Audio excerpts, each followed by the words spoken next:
Shalom, saudara di dalam Tuhan, apa kabar Anda hari ini? Harap anugerah Tuhan menyertai kita sekalian. Bersyukur kepada Tuhan, mimpi hidup kita sudah masuk bulan yang ke-6 dari tahun 2025.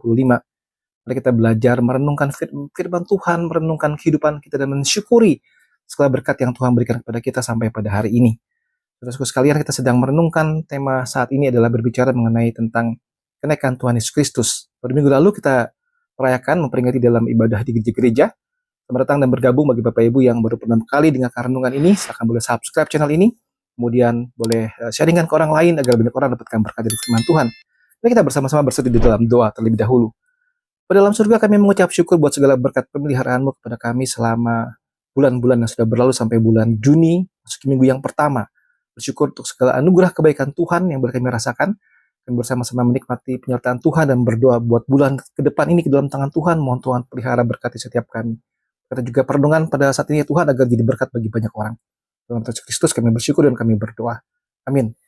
Melihat dari bagian Kisah Rasul pasal yang ke-1 ayat 6 sampai yang ke-11, saya tidak akan bacakan ya. Kita lihat, saya akan tampilkan bagian ini. Kita melihat di situ adalah murid-murid berkumpul, kemudian Yesus naik ke surga. Kita lihat bagian itu.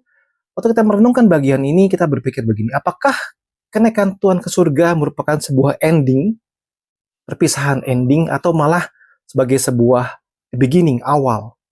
Saudara, kadang-kadang dalam sebuah perpisahan kita dengan orang yang kita kasihi, misalnya teman baik kita, sahabat kita, dia mau pergi studi ke luar negeri, dia mau berimigrasi ke luar negeri ya, atau pindah ke kota lain ya, kita akan merasa sebagai sebuah ending, tetapi sebetulnya bukan ending, karena bagi mereka adalah sebuah beginning, awal yang baru. Dan juga dengan firman Tuhan yang akan kita renungkan pada saat ini, saudara, is a new beginning, not ending. Saudara, ada 4 makna penting dari kisah kenaikan Yesus ke surga. Yang pertama adalah Yesus naik ke surga menunjukkan bahwa dia berkuasa, dia bertahta untuk selama-lamanya. Kita lihat dari Efesus 1, 20-23. Yang dikerjakan di dalam Kristus dengan membangkitkan dia dari orang mati dan mendudukan dia di sebelah kanannya di surga. Jauh lebih tinggi dari segala pemerintah dan penguasa dan kekuasaan dan kerajaan. Dan tiap-tiap nama yang dapat disebut, bukan hanya di dunia ini saja, melainkan juga di dunia yang akan datang. Dan segala sesuatu telah diletakkannya di bawah kaki Kristus. Dan dia telah diberikannya kepada jemaat sebagai kepala dari segala yang ada. Jemaat yang adalah tubuhnya. Itu kepenuhan dia yang memenuhi semua dan segala sesuatu. Yesus Kristus memiliki kuasa di atas segala-galanya. Duduk sebelah kanan Allah Bapa, Raja di atas segala raja. Sekaligus juga menjadi pemimpin gereja Tuhan, pemimpin umat Tuhan. Satu hal yang luar biasa, yang kalau kita renungkan, saudara, menjadikan semangat buat kita di dalam memulai apa? Memulai perjuangan iman kita sebagai orang percaya. Apa maksudnya, saudara? Aplikasinya seperti ini. Sadarkah kita bahwa saat ini kita sedang melayani Tuhan yang adalah Raja di atas segala raja? Sehingga tidak ada musuh apapun, krisis apapun yang lebih besar daripada Tuhan kita.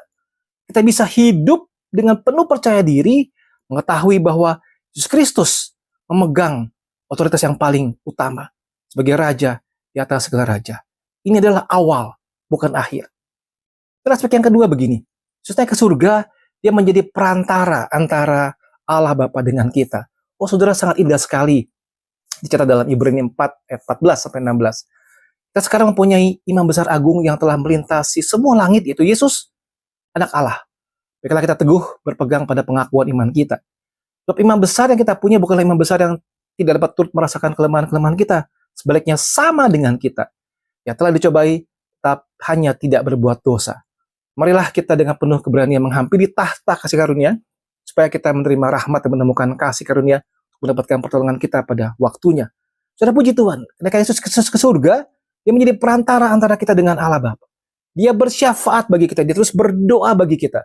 Roma 8 ayat 34. Kristus yang telah mati, bahkan lebih lagi yang telah bangkit, yang duduk sebelah kanan Allah, yang malah menjadi pembela bagi kita. Oh, saudara, puji Tuhan. Sebuah beginning yang luar biasa memberikan kekuatan iman kepada kita. Kita punya akses kepada anugerah Tuhan. Dan dia sudah naik ke atas surga. Dia menjadi perantara. Saudara, saat ini saat kita sedang mengalami pergumulan-pergumulan hidup, saudara, tahukah kita bahwa Yesus menjadi pembela kita? Yesus menjadi penolong kita. Yesus menjadi juru syafaat bagi kita. Apapun beban yang kita alami saat ini, kita berdoa di dalam nama Tuhan Yesus Kristus sebagai juru perantara, juru syafaat bagi kita. Kita bisa berdoa dengan penuh keyakinan iman. Kita bisa berdoa dengan penuh pengertian bahwa Yesus peduli kepada kita. Yesus mengerti kita. Yesus menolong kita dalam kehidupan kita yang mungkin tidak mudah. Ini adalah sebuah awal, bukanlah sebuah akhir. Saudara, yang ketiga, naikkan ke surga memberikan kita satu realita. Kita harus fokus kepada apa yang menjadi pikiran-pikiran Allah, perkara-perkara yang di langit. Kolose 3 ayat 1-2. Nah itu kalau kamu dibangkitkan bersama dengan Kristus, carilah perkara yang di atas. Nah, Kristus ada, duduk di sebelah kanan Allah. Pikirkanlah perkara yang di atas, bukan yang di bumi. Kita harus fokus pada perkara yang di atas, bukan yang di bumi. Apa maksudnya, saudara? Apa maksudnya kita memikirkan perkara yang di atas? Apakah hanya memikirkan hal-hal yang tinggi-tinggi saja? Bukan, saudara. Waktu kita pikirkan perkara yang di atas, saudara, artinya kita tahu bahwa kita harus tahu fokus apa yang utama dalam hidup kita. Yaitu apa? Mengembangkan hubungan yang lebih dalam dengan Tuhan. Kita mendapatkan perspektif yang benar waktu melihat sesuatu. Kita hidup dengan tujuan yang jelas, saudara. Bukan hanya melulu soal-soal yang senang-senang saja, yang sifatnya sementara, yang sifatnya cepat hilang, saudara. Manusia saat ini terus pikirkan apa yang menjadi pengakuan-pengakuan manusia, bukan? Orang berlomba-lomba menumpuk kekayaan dan sebagainya. Fokusnya kepada apa yang materi saja. Kita lupa, kita harus fokus kepada apa yang ada di pikiran-pikiran Allah. Apa yang perkara-perkara yang di atas dan bukan yang di bumi. Dalam satu ringkasan disebutkan begini, carilah dahulu kerajaan Allah dan kebenarannya, maka semuanya akan ditambahkan kepadamu. Saudaraku, dengan pemahaman seperti itu, saudara, kita bisa mengerti begini, bahwa apapun yang kita alami, kita bisa memahami, kita bisa mengerti sungguh-sungguh bahwa kita harus belajar tahu apa yang utama dalam hidup kita. Nah, apakah kalau begitu kita tidak perlu cari uang? Tidak perlu bekerja? Salah, saudara. Kita tetap perlu bekerja, tetap perlu cari uang. Perlu untuk semua kehidupan kita di dunia. Kita perlu makan. Tetapi fokus kita adalah perkara yang di atas, bukan yang di bumi. Saudara, berapa dekat hubunganmu dengan Tuhan adalah berdoa, baca firman. Berapa kerohanianmu bertumbuh hari lepas hari. Berapa kita punya hubungan makin dekat dengan saudara-saudara seiman kita. Perkara-perkara yang di atas jadi fokus kita. Karena Yesus Kristus sudah naik ke surga. Saudara ya, perkara yang keempat yang terakhir adalah begini. Naik Yesus ke surga, memberikan satu momen di mana dia mengutus Roh Kudus dan akhirnya mendorong kita untuk fokus mengerjakan misi dari Tuhan. Yohanes 16 ayat yang ke-7. Membenarnya aku katakan ini kepadamu adalah lebih berguna bagi kamu jika aku pergi. Sebab jikalau aku tidak pergi, penghibur itu tidak akan datang kepadamu. Tapi jikalau aku pergi, aku akan mengutus dia kepadamu. Yesus pergi, dia mengutus Roh Kudus menjadi penghibur bagi kita. Janji turunnya Roh Kudus. Yesus naik ke surga, dia berkata bahwa kamu akan menerima kuasa kalau Roh Kudus turun ke atas kamu. Kalau Roh Kudus turun, apa yang jadinya? Kamu akan menjadi saksiku, saudara. Kita dipanggil untuk mengerjakan misi yang Tuhan berikan. Jadi saksiku. Di mana? Lingkup yang paling kecil sampai lebih besar, bahkan sampai seluruh dunia. Ini fokus kita, mengerjakan misi dari Allah. Waktu kita sudah menerima Roh Kudus, fokus hidup kita bukan lagi perkara yang di bawah, tapi perkara yang di atas dan fokus mengerjakan misi dari Tuhan. Saudara, waktu kita mengerjakan misi dari Tuhan, kita meneruskan karya yang Yesus sudah lakukan. Kita dipanggil Tuhan untuk menjangkau secara global.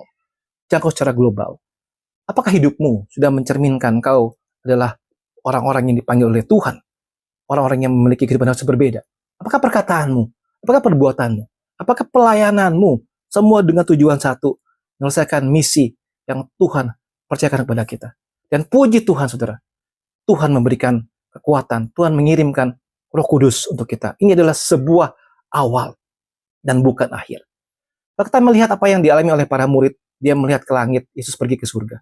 Kita saat ini bisa merenungkan dan merefleksikan bahwa kita harus hidupnya makin memuliakan Tuhan, menyembah Tuhan. Kita harus mengandalkan Tuhan sungguh-sungguh dalam setiap kehidupan kita. Kita harus bekerja bagi Tuhan, bukan misi yang Tuhan percayakan kepada kita. Dan kita mau menanti dengan tekun sampai kita dengan Yesus Kristus yang kedua kalinya. Kita bertemu dengan Tuhan. Saudaraku, kedatangan Tuhan Yesus bukanlah akhir, tapi sebuah awal.